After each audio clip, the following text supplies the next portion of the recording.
The broadcast that shook the world.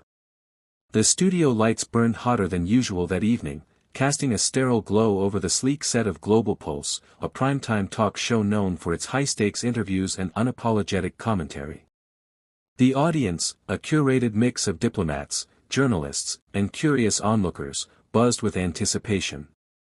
The guest list was nothing short of explosive: Captain Ibrahim Traoré, the charismatic and polarizing military leader of Burkina Faso, and Caroline Leavitt, a sharp-tongued American political commentator with a reputation for incendiary remarks. The topic?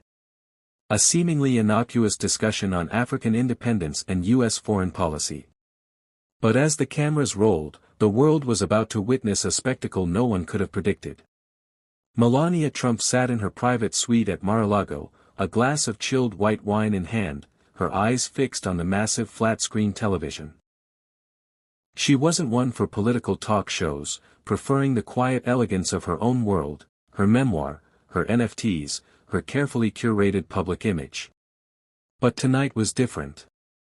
Her husband, Donald Trump, had mentioned this broadcast in passing, dismissing Traoré as some African guy with a big mouth. Melania, ever the silent observer, had a gut feeling that this interview would be anything but ordinary. She wasn't wrong. The host, a seasoned journalist named Rachel Vaughn, opened the show with her trademark gravitas. Tonight, we dive into the complex dynamics of global power, from Washington to Ouagadougou. Joining us are Captain Ibrahim Traoré, the interim president of Burkina Faso, and Caroline Leavitt, former Trump campaign spokesperson. Welcome, both of you. Traoré, dressed in his signature military fatigues, nodded solemnly. His presence was magnetic, young, intense, with eyes that seemed to pierce through the camera lens. Leavitt, in a tailored navy blazer, flashed a confident smile, her posture radiating defiance. The stage was set for a clash of ideologies, but no one, not the producers, not the audience, and certainly not Melania, could have anticipated the bombshell about to drop. The spark.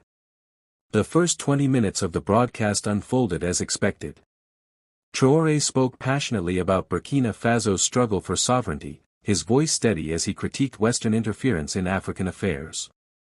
"We are not puppets," he declared, his words resonating with a quiet fury.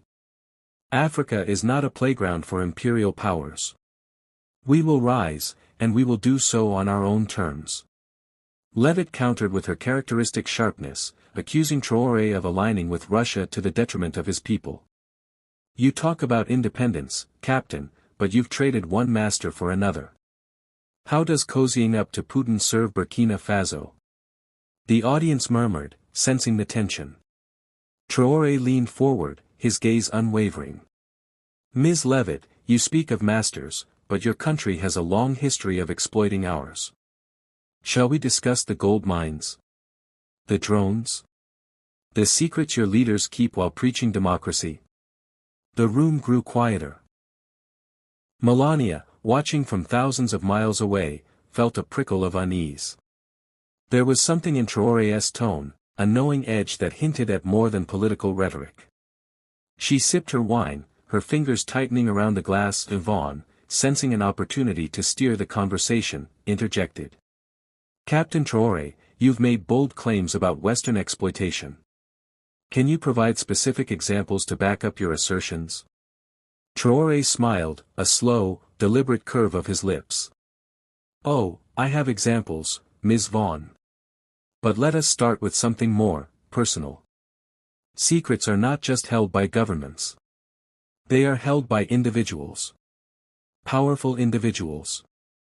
Shall I speak of the secrets of those who claim to lead the free world?" The audience leaned forward, the air crackling with anticipation. Leavitt's smile faltered, but she quickly recovered. "If you're implying something, Captain, spit it out. This isn't a game show." Traoré's eyes gleamed. "Very well. Let us talk about the former First Lady of the United States.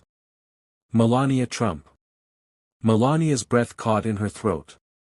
The wineglass slipped from her hand, shattering on the marble floor. Her heart pounded as she leaned closer to the screen, her mind racing. What was he doing? Why was he mentioning her? The revelation the studio fell silent, the weight of Traoré's words hanging in the air. Vaughn, ever the professional, tried to regain control. Captain Traoré, let's keep this focused on policy, but Traoré was undeterred. No, Ms. Vaughn. The personal is political. And the world deserves to know the truth. Melania Trump, the woman who stood silently beside her husband, has secrets of her own. Affairs, betrayals, deals made in the shadows. Shall I elaborate? The audience gasped. Levitt's face paled, her composure cracking. This is absurd, she snapped. You're making baseless accusations to deflect from your own failures. Traoré ignored her, turning to the camera as if speaking directly to Melania. Mrs. Trump, you know what I speak of. The late-night meetings, the encrypted emails, the promises made to foreign investors. Did you think your silence would protect you forever? In Mar-a-Lago, Melania's world tilted. Her mind flashed to the past, discreet conversations with advisors, financial arrangements to secure her son Baron's future, moments she'd buried deep. But how could Traoré know? Was he bluffing? Or had someone betrayed her? Back in the studio, Vaughn's voice was tight. Captain, these are serious allegations. Do you have evidence to support them? Traoré reached into his jacket and pulled out a small USB drive, holding it up for the cameras. Evidence. I have more than you can imagine. Emails, recordings, documents.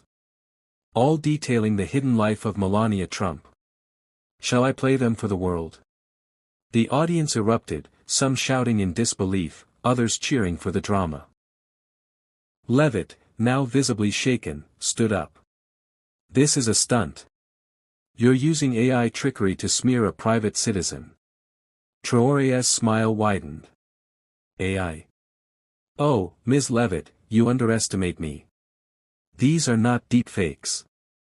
These are the truths your country hides while pointing fingers at mine. Melania's phone buzzed incessantly, texts from her team, calls from her husband. She ignored them, her eyes glued to the screen. Her carefully constructed world, the one she'd guarded with icy precision, was unraveling in real time. The fallout. The broadcast cut to an abrupt commercial break, leaving viewers around the world in a frenzy. Social media exploded with hashtags, Melania exposed, Traoré truth, global pulse shock. On X, posts ranged from wild speculation to outright disbelief. Is this real? One user wrote. Traoré just dropped a nuke on live TV. Another posted a clip of the moment, captioned, Melania's face must be priceless right now. In the studio, chaos reigned. Producers scrambled to verify Traoré's claims, while Levitt stormed off the set, muttering about lawsuits. Vaughn, ever the professional, returned after the break to announce that the show would continue, but Traoré was no longer in his seat. He'd left the studio, USB drive in hand, leaving behind a storm of questions. Melania, still reeling, called her chief of staff. Find out everything, she demanded, her voice low but firm. Who is feeding him this information? And how much does he know? Her team worked through the night, combing through Traoré's background. The 37-year-old military leader had seized power in Burkina Faso in 2022, positioning himself as a Pan-African hero.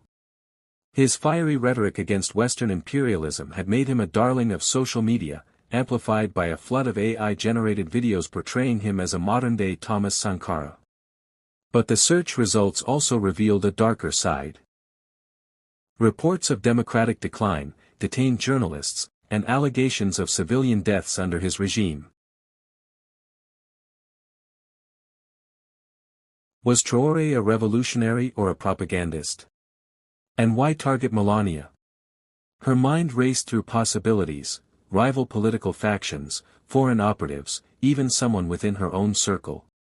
She thought of her memoir, Melania, published in 2024, where she'd carefully sidestepped controversies like her husband's alleged affairs with Stormy Daniels and Karen McDougal.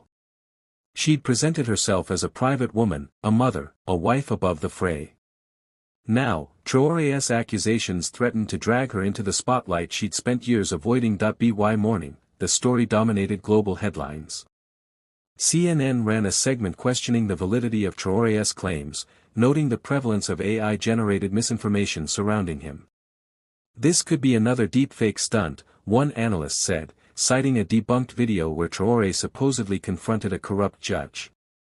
Fox News, meanwhile, framed it as an attack on American values, with pundits calling Traoré a Russian puppet. Melania's team issued a statement: "These baseless allegations are a desperate attempt to smear a private citizen. Mrs. Trump remains focused on her family and her work. But the damage was done. The public's imagination was alight, and the internet churned out memes, theories, and fake videos amplifying Traoré's claims." One viral clip showed a digitally altered Melania collapsing in tears, a fabrication that racked up millions of views. The counter-strike: Melania wasn't one to crumble. She'd weathered the Access Hollywood tape, the Stormy Daniels scandal, the FBI raid on Mar-a-Lago. Each time, she'd emerged stronger, her silence a shield. Now, she needed a strategy. She summoned her closest confidants to a war room in Mar-a-Lago, a stark contrast to the opulent decor outside. "We fight back," she said, her Slovenian accent cutting through the room. "But we do it my way." Her team traced the USB drive's contents to a murky network of hackers, some allegedly tied to Russian operatives who'd boosted Traoré's image at the 2023 Russia-Africa summit. The documents Traoré claimed to have were a mix of half-truths and fabrications, altered emails suggesting Melania had brokered deals with foreign investors, doctored recordings of her voice.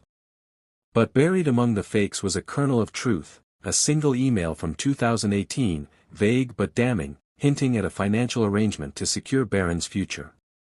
It was enough to lend credibility to Traoré's accusations, even if the rest was smoke and mirrors. Melania's next move was bold. She agreed to an exclusive interview with the New York Times, a rare departure from her media-shy persona. The interviewer, a veteran reporter named Sarah Ellison, pressed her on Traoré's claims. "Mrs. Trump, what do you say to those who believe there's truth to these allegations?" Melania's response was measured, her eyes steely. "I am a private woman, but I am not naive.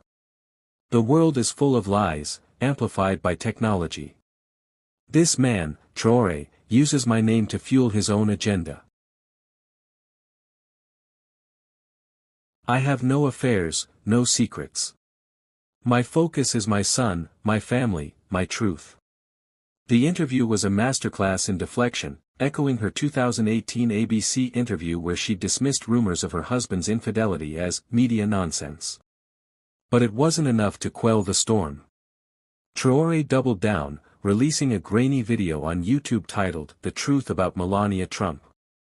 It featured a deep fake of Melania speaking in broken English, confessing to shadowy deals. The video carried a disclaimer: "This is a work of fiction."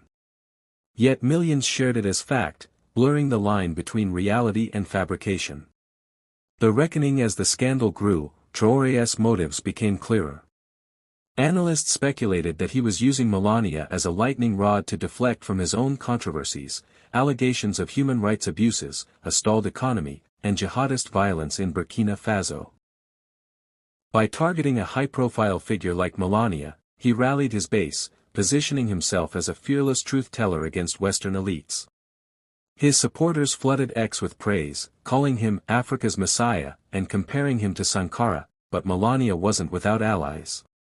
Donald Trump, enraged by the attack on his wife, took to Truth Social, blasting Traoré as a third-world dictator with a fake USB drive.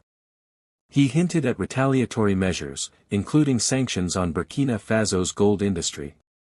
The move backfired, fueling Traoré's narrative of Western aggression. Behind the scenes, Melania's team uncovered a lead, a disgruntled former aide who'd leaked the 2018 email to a Russian intermediary, who then passed it to Traoré's camp. The aide, now living in obscurity, had acted out of spite, not ideology. It was a small victory, but it gave Melania leverage. She authorized a discreet legal threat against the aide, ensuring their silence. The final blow came unexpectedly. A whistleblower from a Russian media outlet revealed that Traoré's USB drive was part of a coordinated disinformation campaign, orchestrated to destabilize Western figures and boost Russia's influence in Africa. The evidence was damning, metadata linking the deepfake videos to a Moscow-based troll farm. The revelation shifted the narrative, casting doubt on Traoré's claims and exposing his reliance on manipulated media. The resolution. By late July 2025, the scandal began to fade. Melania's interview, coupled with the whistleblower's revelations, swayed public opinion. Fact-checking outlets like Snopes and Full Fact debunked Traoré's videos, labeling them as AI-generated propaganda.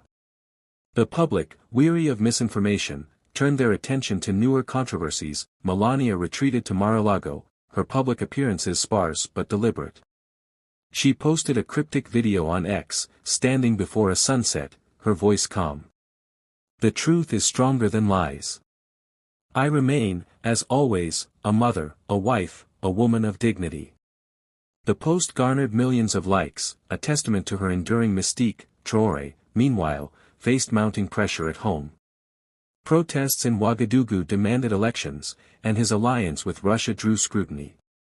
The digital cult that had propelled him to global fame began to fracture, as the line between hero and dictator blurred. In the end, the Melania SHOCKED saga was a fleeting chapter in a world awash with noise. For Melania, it was a reminder of the fragility of privacy in the digital age. For Traoré, it was a gamble that briefly elevated his image but exposed his reliance on deception. And for the world, it was another lesson in the power of narratives, real or fabricated, to shape reality.